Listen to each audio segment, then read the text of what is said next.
సంఖ్యాకాండం 14వ అధ్యాయం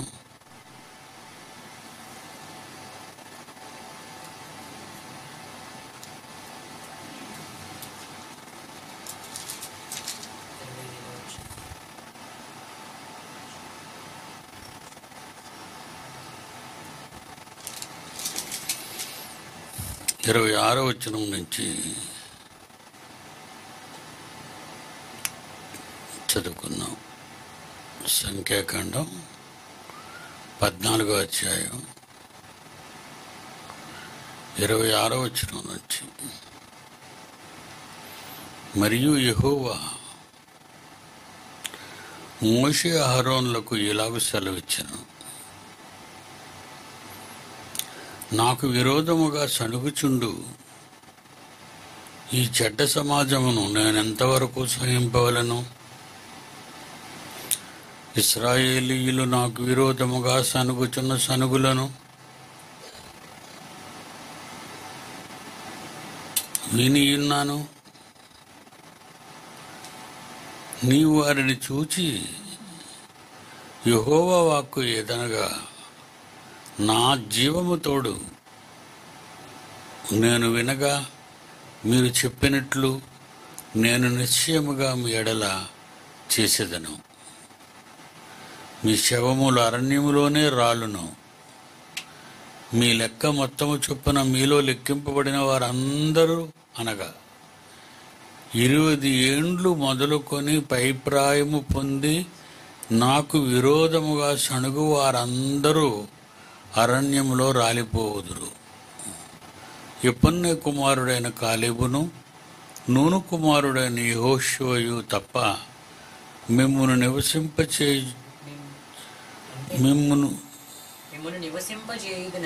నివసింపజేయుదునని నేను ప్రమాణము చేసిన దేశమందు మీలో ఎవరునూ ప్రవేశించరు. ఇది నిశ్చయము. ఒక మనిషి మీద సణుగుకున్నాడు అంటే నిజంగా అది ఈజీ థింగ్ అని నేను అనుకుంటానండి. మనలో మనం సణుక్కుంటాం కదా. భార్య మీద భర్త సనగడం, భర్త మీద భార్య సనగడం, పిల్లల మీద సణుక్కోవటం, పిల్లలు తల్లిదండ్రుల మీద సణుక్కోవటం. సనుగుడు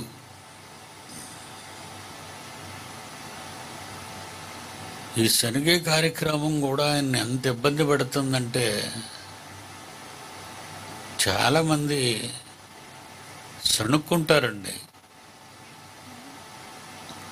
చెప్పేటప్పుడు జాగ్రత్తగా వింటారు. ముఖం తిప్పేలా వెళ్ళగానే ఏదో సూటి ఊటి మాట అంటారు.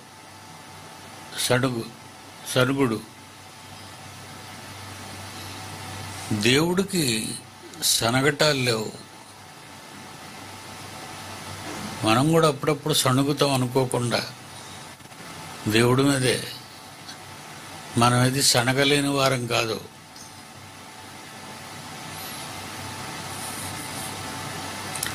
ఇన్ని క్లాసులు అయితే ఎలాగెళ్ళగలవండి మనం? ఎవరి క్లాసులకు వెళ్తున్నావు? నీ తండ్రి నీతో మాట్లాడే మాటలు వినడానికి నువ్వు వెళుతున్నావు. దానికి పక్కన వాళ్ళతో సనగటం. ఇన్ని క్లాసులు అయితే ఎలా అండి? మనం వెళ్ళగలమా? మనకు పనులుండవా? ఇలా సనిగేవాళ్ళు చాలామంది ఉంటారు.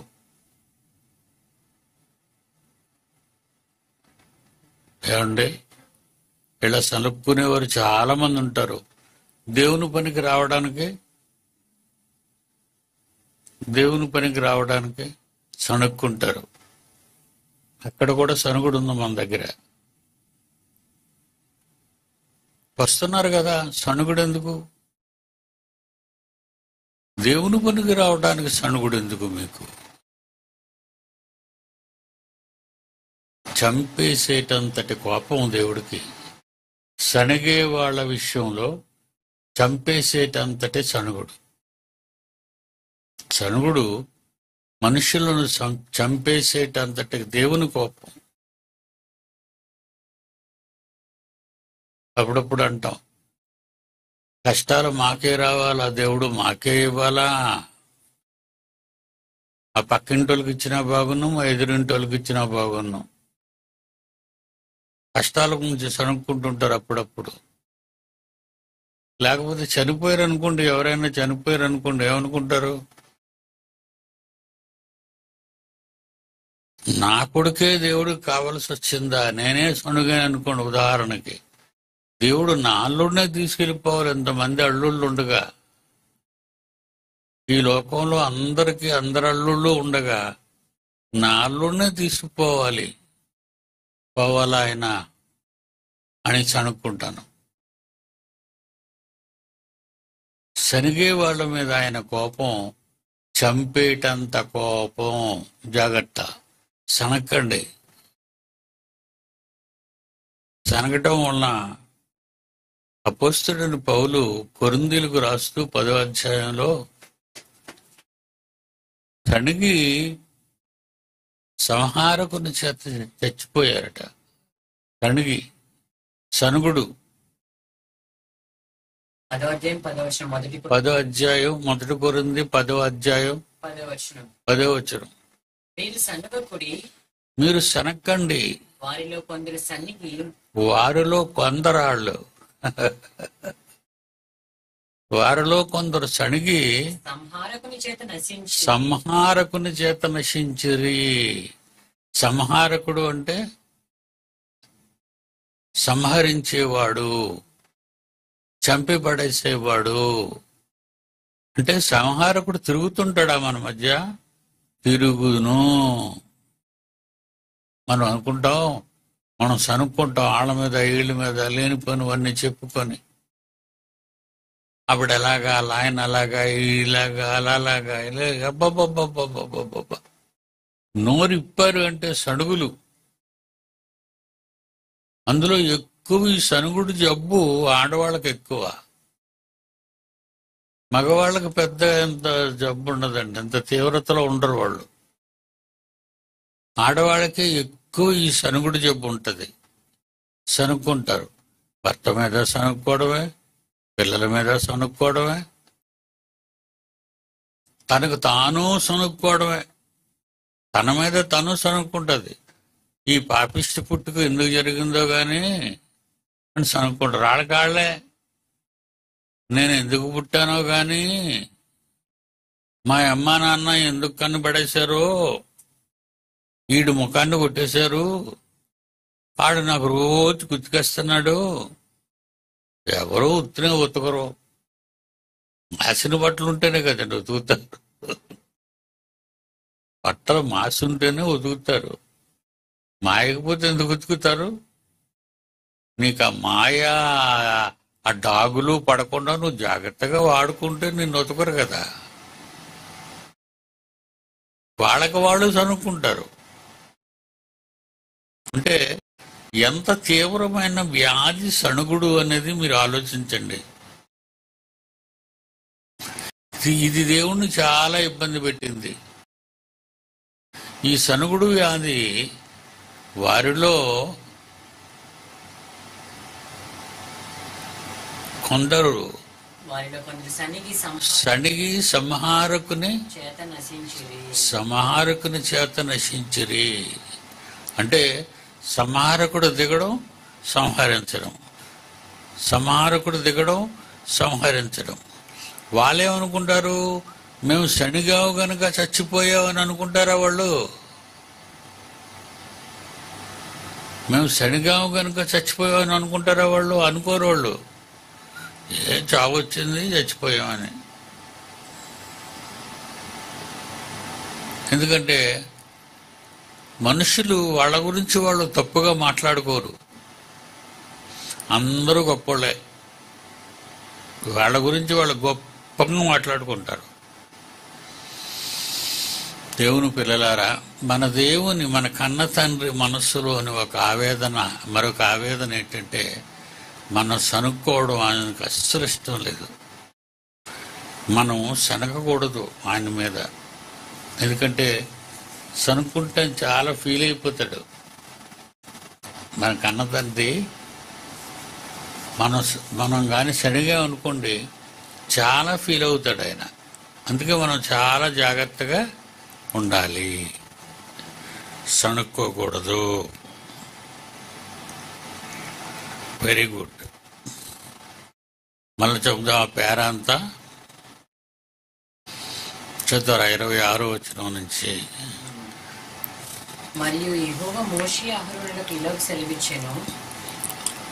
మోషే అహరోనులకి ఈ విధంగా చెప్పాడట దేవుడు, నాకు విరోధముగా సనుగుచుండు నాకు విరోధముగా సనుగుచుండు ఈ చెడ్డ సమాజమును ఈ చెడు సమాజాన్ని నేనెంత వరకు సహింపవలెను. నేను ఎంతవరకు కనిపెట్టాలి చెప్పు. మోషే అహరోను మీరిద్దరు చెప్పండి, పెద్దవారయ్యారు కదా.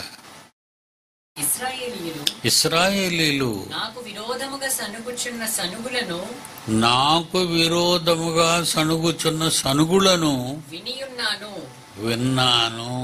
అంటే మన సనుగులు కూడా వింటాడు ఆయన.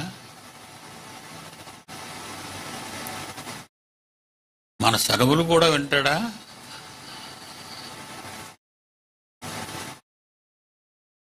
అసలు సణుక్కుంటే ఒక్కోసారి బయటికే వినపడదు.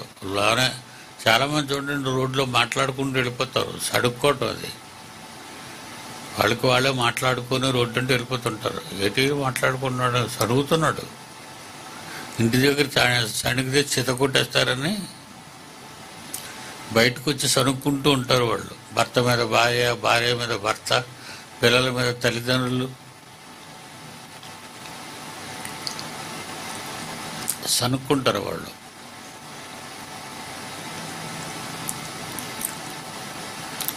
ఏమంటున్నాడు మళ్ళీ ఆయన? నాకు విరోధముగా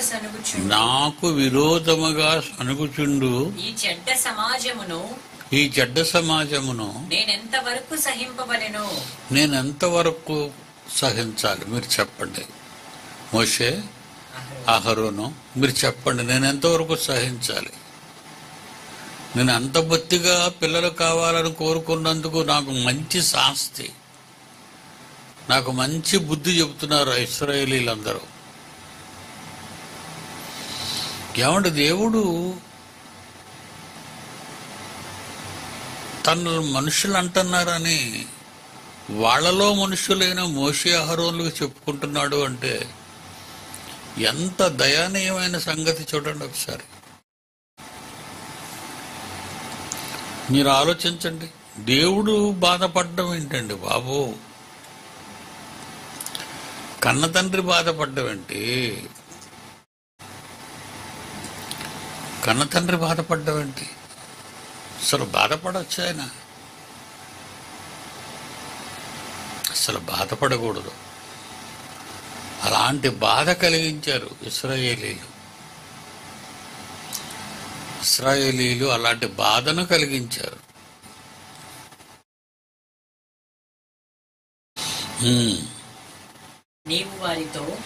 నీవు వారితో యెహోవా వాక్కు ఏదనగా యెహోవా మాటలు వినండి. నీతో చెప్పంటున్నాడు దేవుడు. ఏమని? నా జీవము తోడు మీరు నా చెవిలో చెప్పినట్లు నేను నిశ్చయముగా మీ ఎడల చేసేదను. మీ శవములు ఈ అరణ్యములోనే రాలిపోతాయి. మీ లెక్క మొత్తము చెప్పున మీలో లెక్కింపబడిన వారందరూ అనగా 20 ఏండ్లు మొదలుకొని పైప్రాయము కలిగి నాకు విరోధముగా సనిగిన వారందరూ రాలిపోదురు.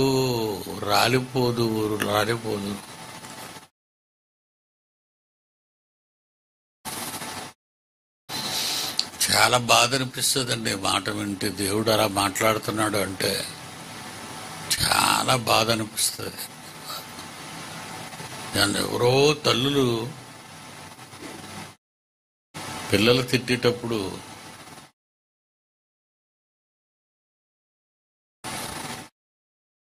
నువ్వు ఎప్పుడు రాలిపోతావమ్మా, నువ్వు రాలిపోయినా బాగున్ను, మాకే బాధలుండవు. తల్లిదండ్రులు అండవు విన్నాం పిల్లల్ని. అదే బాధ తండ్రికి వచ్చింది, పరలోకమందున్న తండ్రికి.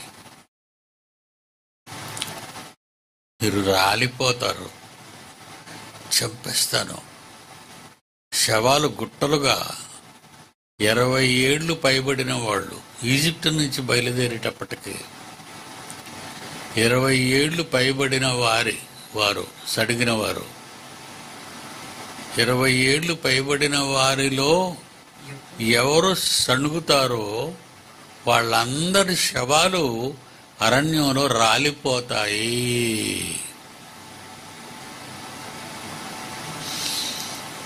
ఇద్దరే మిగులుతారు. అలాగే మిగతా వాళ్ళు ఇశ్రాయేలీయులు లేరనే. అరణ్యంలో పుట్టేవారు, అప్పటికి 20 ఏళ్ళు రానివారు, 19వ ఏడు బయలుదేరిన వాళ్ళు ఈజిప్ట్లో వాళ్ళు ఉంటారు. 19 ఏళ్ల నుండి నడిచే లేదంటే ఎత్తుకునే స్థాయి ఏజ్ ఉన్న వాళ్ళు ఉంటారు. పసిపిల్లలు ఉంటారు, యవనస్తులు ఉంటారు. అదైనా 20 ఏళ్ళు ఉండకూడదు. 19 ఏళ్ళు లోపు వాళ్ళందరూ ఉంటారు. మిగిలిన వారందరూ, ఈజిప్ట్లో ఉన్న వారందరూ చచ్చిపోతారు. 19 ఏళ్లు పైబడిన వారు 40 ఏళ్ల ఈ అరణ్య ప్రయాణంలో వాళ్ళు చచ్చిపోతారు. చంపేస్తాడు. దేవుడికి చాలా కోపం, చాలా దయ, చాలా జాలి.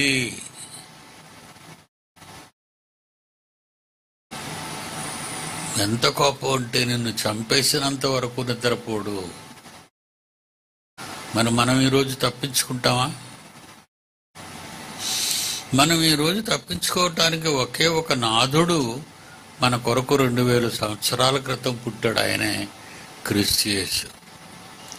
ఆయన సిలువలో మరణించకపోతే మనం కూడా రాలిపోయేవాళ్ళమే. మనం కూడా భూమి మీద రాలిపోయేవాళ్ళమే.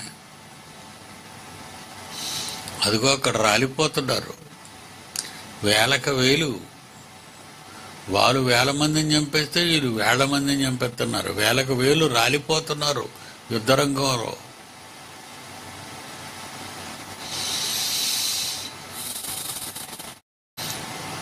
ఒక ప్రక్క రష్యా, 2 ఇజ్రాయెల్. రష్యా ఉక్రెయిన్ యుద్ధంలో 1000 మంది చచ్చిపోతున్నారు. ఇజ్రాయెల్ గాజా యుద్ధంలో, సిరియా యుద్ధంలో వేలకు వేలు చచ్చిపోతున్నారు.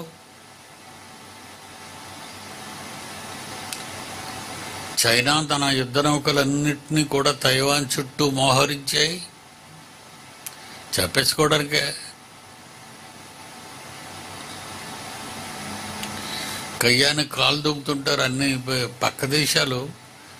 పక్క ఇల్లులకి ఎప్పటికీ గొడవలే కదండి. పక్క ఇల్లు ఇంటి పక్కన ఉన్న వాళ్ళతోనే ఉన్నంతకాలం స్నేహం ఉంటుంది. ఆ తర్వాత మళ్ళా బూతులు ఆడుకుంటూ మాట్లాడతారు కయ్యాలు. అలాగే ప్రపంచ దేశాలు ఉన్నాయి. అందుకే వాళ్ళు రాలిపోతున్నారు. సంహారకుడిని పంపి రాలగొడుతున్నాడు. ఏదో బాంబుల వల్ల రాలిపోతున్నారని మీరు అనుకోకండి.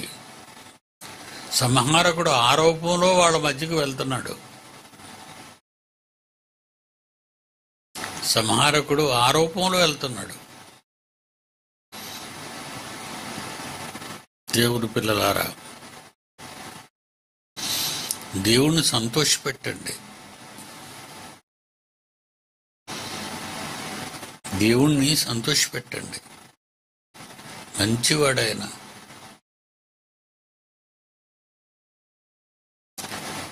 దేన్ని కూడా వేస్ట్ చేయడానికి భయపడిపోతారండి నన్ను. ఎందుకంటే దేవుని వలన పుట్టినవి అవన్నీ. ఏవైనా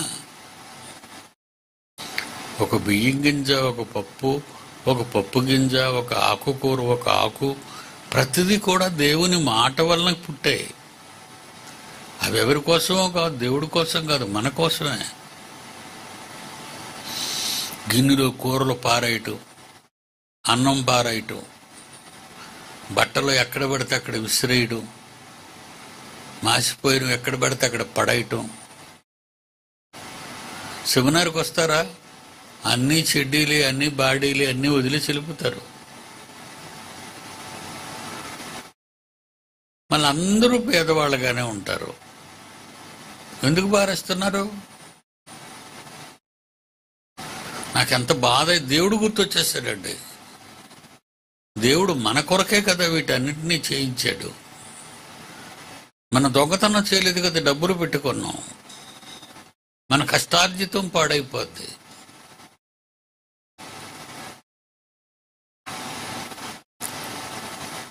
దేవుని పిల్లలారా, మహోన్నతుడైన దేవుణ్ణి ఇబ్బంది పెట్టకండి, కష్టపెట్టకండి. ఆయనకు లోబడి ఉండండి, పొదుపు చేయండి. అంత పొదుపు అవసరం. మీరు పొదుపు చేయాలి, అన్ని పొదుపు చేయాలి. దేవుని సృష్టి కదా ఇది, మనకిచ్చాడు కదా ఇది, ఇన్ని అనుభవించమని. మరి తినకుండా పారేస్తే నీవు తిన్నంతే వేసుకో, మిగిలింది దాచుకో.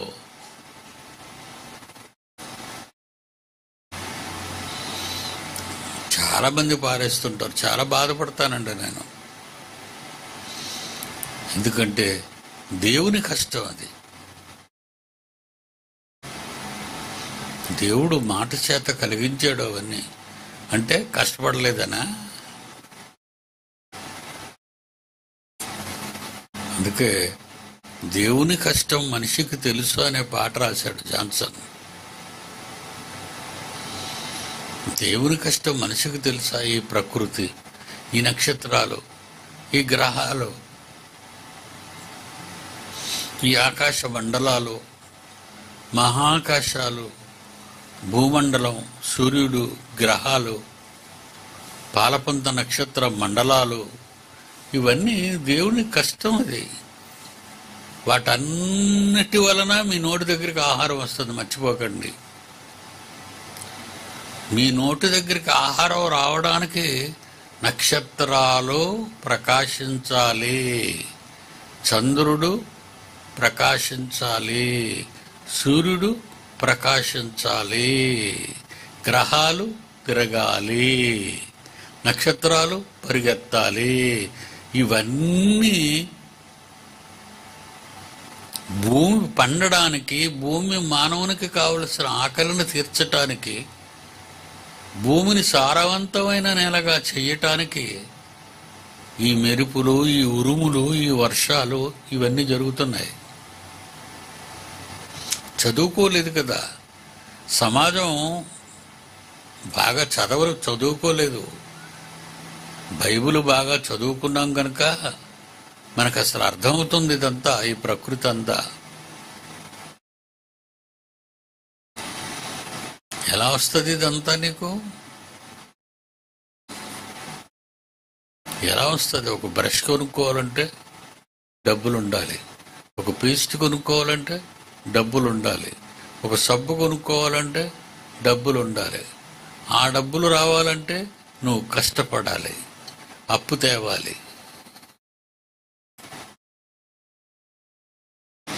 అలా చేస్తేనే మనం బ్రతుకుతాం. ఇంకిలాంటి పరిస్థితుల్లో ఉన్న మనం సణుగులెందుకు? నీకు ఆకలెందుకు? నీకు దప్పికెందుకు? ఆకలి దప్పులు మీకు ఉండకూడదు. ఉంది అంటే మీలో లోపం ఉంది. బాగా వినాలి. అప్పులు పాలైపోయి ఆకలి దప్పులతో ఉన్న వాళ్ళందరికీ హెచ్చరిస్తున్నాను, మీరు అలా మారిపోవడానికి మీరు అప్పులు చేయటం, తిప్పలు పడ్డం, అనవసరమైన ఖర్చులు, లగ్జరీస్, అది మంచిది కాదు. భద్రంగా దాచుకోండి.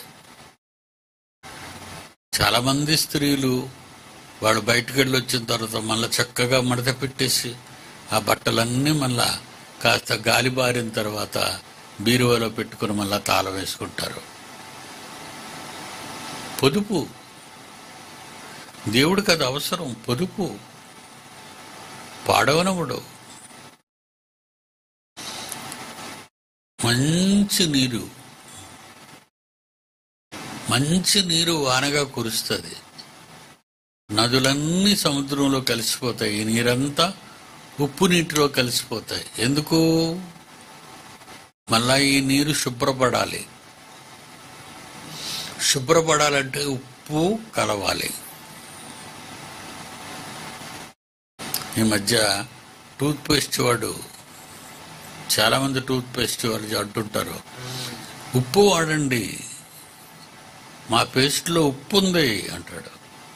పురుగు పట్టకుండా, మీకు దంతాల్లో కన్నాలు పడిపోయిన పురుగులు విలవిలవిల్లాడకుండా అవన్నీ వాడాలి ఉప్పు. కనుక ఈ ఉప్పు వలన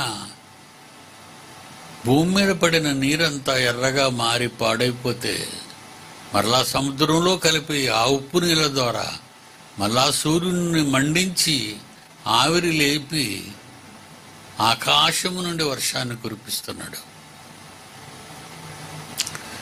పొదుపు నీరెక్కడని వేస్ట్ అయిపోయిందా? నేను అప్పుడప్పుడు బాధపడిపోతుంటానండి.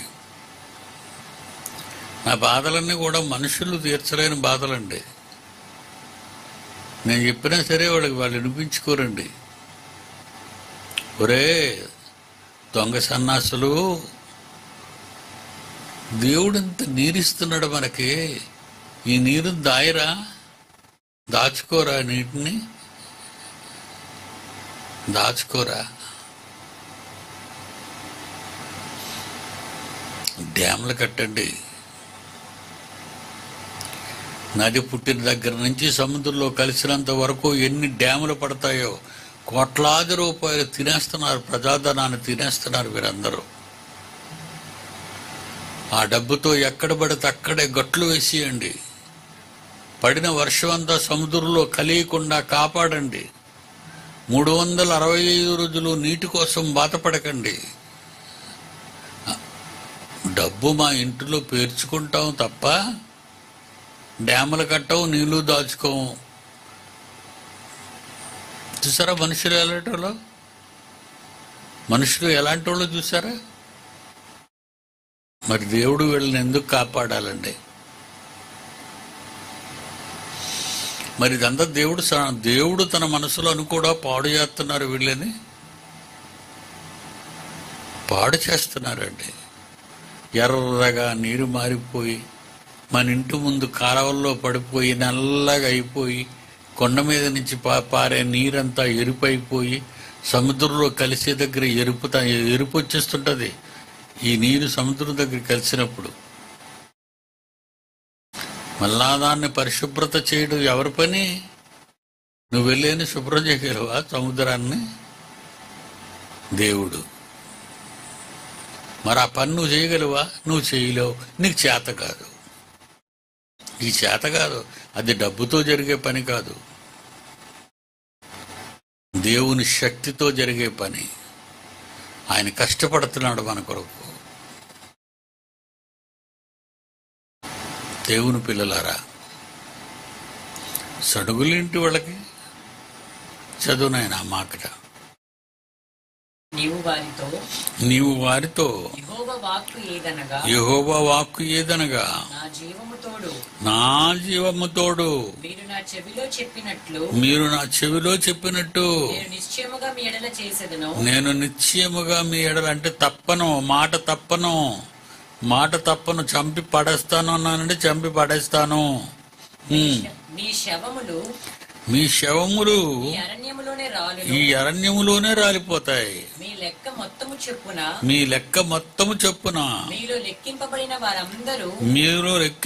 వారందరూ అనగా 20 ఏండ్లు మొదలుకొని పై ప్రాయము కలిగి నాకు విరోధముగా సనిగిన వారందరూ రాలిపోవుదురు.